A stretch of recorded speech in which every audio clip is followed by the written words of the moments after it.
Bonjour à tous, j'espère que vous allez bien. Je suis ravie de vous retrouver aujourd'hui. Donc on va voir ce qui ressort ici dans votre tirage pour vous les vierges. Et nous allons commencer par l'énergie qui vous entoure. Alors, il est possible que vous soyez, pour certains d'entre vous, de par les événements, focus sur tout ce qui est en rapport avec votre vie, l'aspect financier, matériel et financier de votre vie. Donc ça peut être une raison pour laquelle vous mettez un petit peu de côté finalement tout ce qui concerne l'aspect émotionnel, les émotions, les sentiments, l'amour, la vie sentimentale, parce qu'on est focalisé sur une problématique peut-être en particulier qui peut être liée à votre santé ou qui peut être liée à votre situation financière qui est peut-être importante à ce moment de l'année pour vous. On regarde, on continue. Votre état d'esprit au sujet de votre vie émotionnelle et sentimentale. Le cavalier de coupe. Alors, vous avez à l'esprit d'aller uniquement vers ce qui vous fait du bien.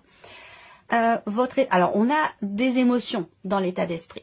Donc là, il est possible que les émotions aient tendance à prendre le dessus sur le mental. Et c'est peut-être la raison pour laquelle, justement, vous dites, oh là là, hop hop hop, je vais me concentrer sur ce que j'ai à faire, sur mes projets, sur mes objectifs et j'occulte, je mets un peu de côté finalement ce que je peux ressentir. Alors qu'il y a quand même ici quelque part cette volonté d'avancer, cette volonté de remettre du mouvement peut-être dans votre vie sentimentale, dans votre couple, dans une relation qui compte, qui est importante pour vous, qui est investie émotionnellement, qui peut être une relation familiale ou une relation amicale. En tout cas, on voit que vous avez à l'esprit d'avancer vers ce que vous avez toujours souhaité au plus profond de vous. Alors on y vient, on va regarder ce que vous ressentez justement au plus profond de vous-même concernant votre vie émotionnelle et sentimentale. Alors, au plus profond de vous, il y a une volonté de réparation, une volonté de réconciliation. Il y a cette idée, alors le 6 de coupe, c'est quand même une carte qui représente le fait que dans votre cœur, au fond de vous, vous avez pardonné. Au fond de vous, ou alors vous voulez, il y a cette énergie-là, soit vous êtes prête à effectivement être dans le pardon, dans la réconciliation. Ça peut être tout simplement par rapport à vous-même, c'est pas forcément par rapport à quelqu'un, mais bien sûr pour certains d'entre vous, ça concernera une relation qui est importante, qui a été importante. Émotionnellement, il peut y avoir aussi pour d'autres, au plus profond de vous, émotionnellement, il peut y avoir quelque chose qui remonte à la surface. Quelque chose qui rejaillit, qui revient, comme un petit rappel, comme une alarme, voyez, émotionnelle. Alors, peut-être que quand vous ressentez ça crée un débordement émotionnel et que c'est la raison pour laquelle peut-être tout de suite vous pourriez avoir tendance à vouloir occulter un peu le dossier pour ne pas être déstabilisé, fragilisé par rapport à tout ce que vous avez à faire à côté de ça.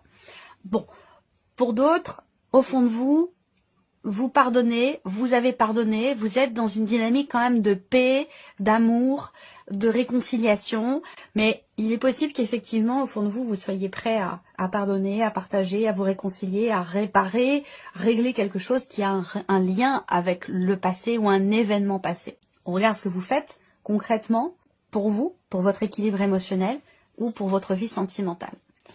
La roue de fortune. Alors déjà, dans votre manière de faire, on voit que, en fait, vous bougez.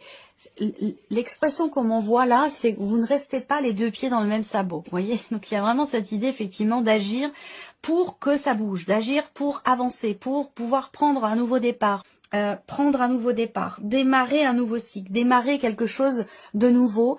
On agit pour que les choses bougent, pour que les choses avance et pour pouvoir certainement aussi commencer quelque chose de nouveau, de différent, que ce soit dans l'optique d'une nouvelle vie amoureuse ou que ce soit par rapport peut-être à des projets qui sont investis émotionnellement.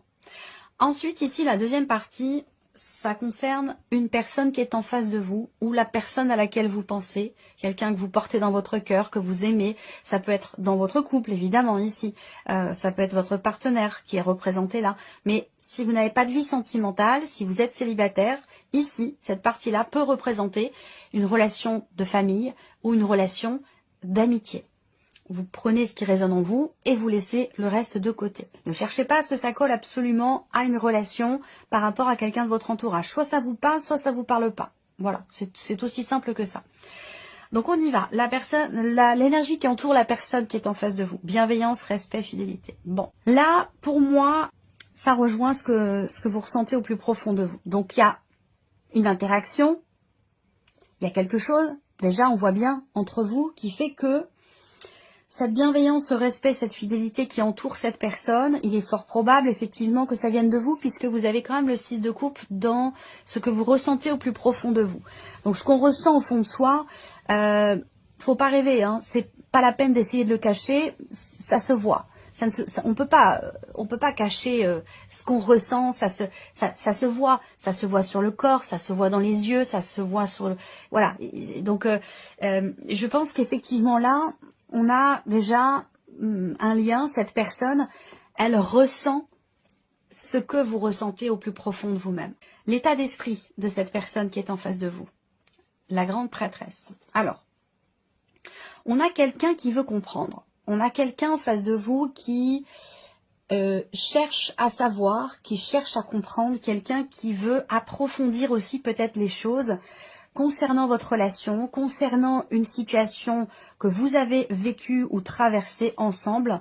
En tout cas, on voit que là, en face de vous, on a quelqu'un qui, effectivement, qui est en recherche. Quelqu'un qui est en recherche, quelqu'un qui veut savoir, quelqu'un qui veut comprendre. Après, il est possible que, pour certains d'entre vous, la personne qui est en face de vous, ce soit quelqu'un de très intuitif, quelqu'un aussi qui intériorise beaucoup les choses. Donc ça peut être quelqu'un qui pense, qui réfléchit, qui a une certaine densité intérieure. C'est-à-dire que c'est quelqu'un qui n'est pas extraverti, quelqu'un qui garde tout pour lui ou pour elle. Ensuite, on continue. Qu'est-ce que cette personne ressent au plus profond d'elle-même concernant votre relation? L'empereur. Alors, est-ce que, pour certains d'entre vous, la personne en face de vous, elle veut comprendre, elle veut savoir, elle veut creuser, approfondir? Peut-être parce qu'elle ressent, elle a l'impression que se dégage de vous une certaine distance ou une certaine froideur. D'occulter vos émotions, vos sentiments ou d'occulter l'aspect émotionnel de votre vie. Donc peut-être que le fait que vous occultiez, que vous mettiez de côté un petit peu tout ce qui touche à l'émotionnel, aux émotions, aux sentiments, aux ressentis, peut donner l'impression à la personne qui est en face de vous d'une certaine rigidité ou d'une certaine froideur. Voilà, ça c'est tout à fait possible. Ensuite, la personne en face de vous, pour certains d'entre vous, elle peut ressentir aussi peut-être le besoin de clarifier certains points, de clarifier certaines choses.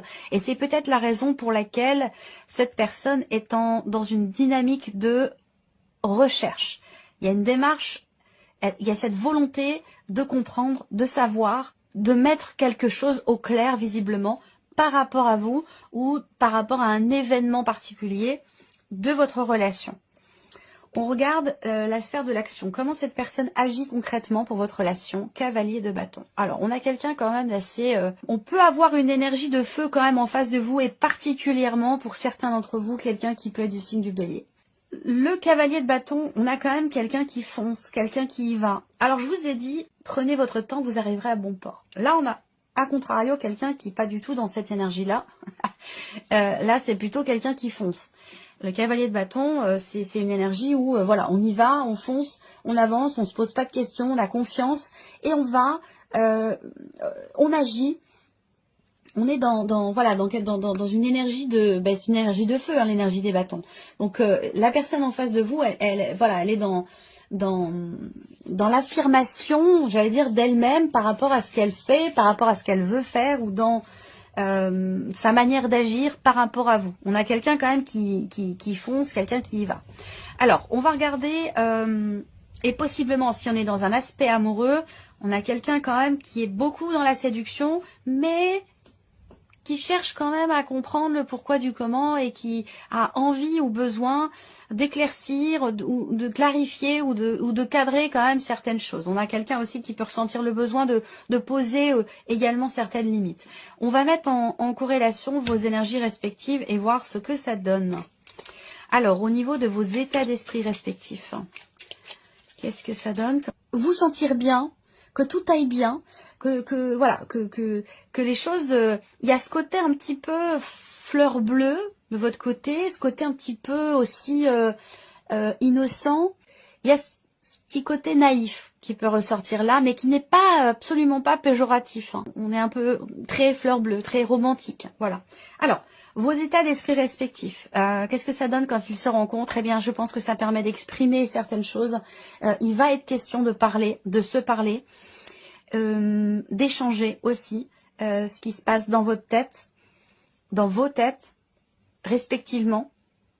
Parce que là, on a quand même le 5 d'épée. Donc, on voit que il est ou a été question à un moment donné d'une forme de conflit ou de désaccord.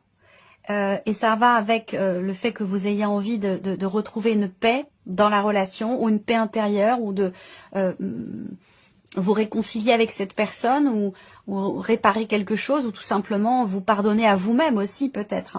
On voit que là, il y a des mots qui sont un petit peu plus hauts que les autres. Donc, quand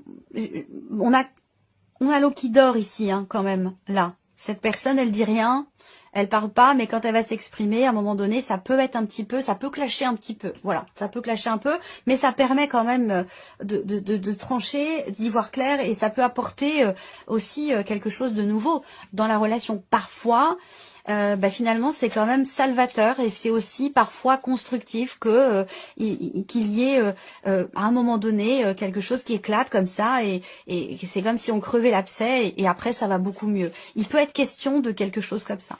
Alors, on regarde ensuite au niveau de vos ressentis profonds.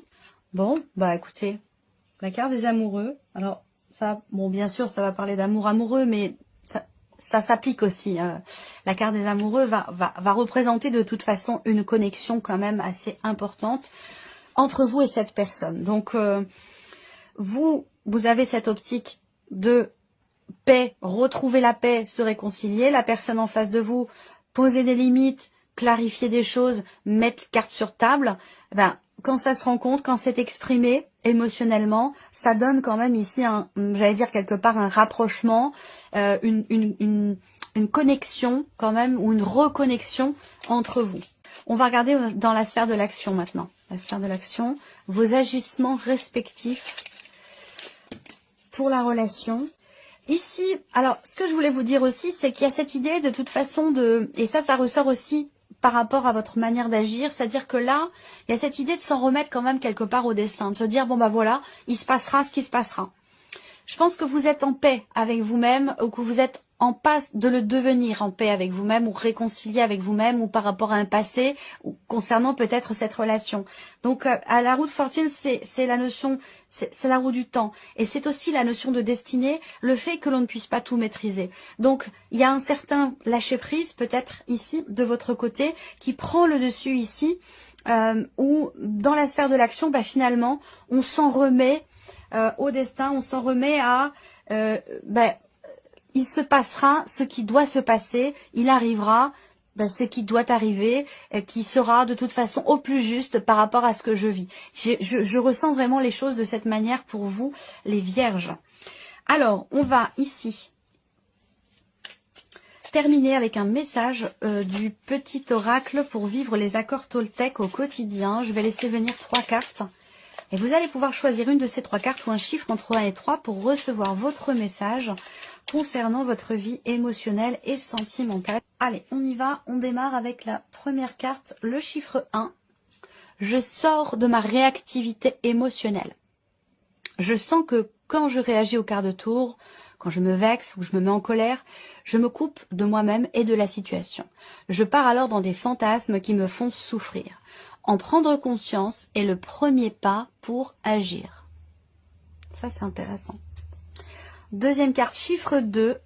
Je peux choisir les croyances que j'ai sur moi. Peu importe ce que je choisis, en bien ou en mal, cela ne sera toujours qu'un point de vue et non la vérité. Alors je prends du recul et je vois cela comme un jeu. Quelle croyance qui me fait du bien je préfère choisir? Et la troisième carte ici, le chiffre 3 pour vous les vierges. Je remets en question les croyances que j'ai sur moi et qui me blessent. Je sais que tout ce qui a été dit sur moi n'existe que si je décide d'y croire encore. Si j'ai cru naïvement, enfant, par exemple, ce que l'on disait de moi. Aujourd'hui, je suis adulte et je n'ai plus besoin de le croire. Je peux penser par moi-même et renaître. Voilà pour vous, mes chères vierges. J'espère que cette vidéo vous a plu. J'espère que ce tirage résonne en vous. En tout cas, je vous remercie de votre présence, de votre fidélité. Pour beaucoup d'entre vous, merci pour votre écoute, tout simplement. Et puis, on se retrouve très bientôt pour les prochaines vidéos.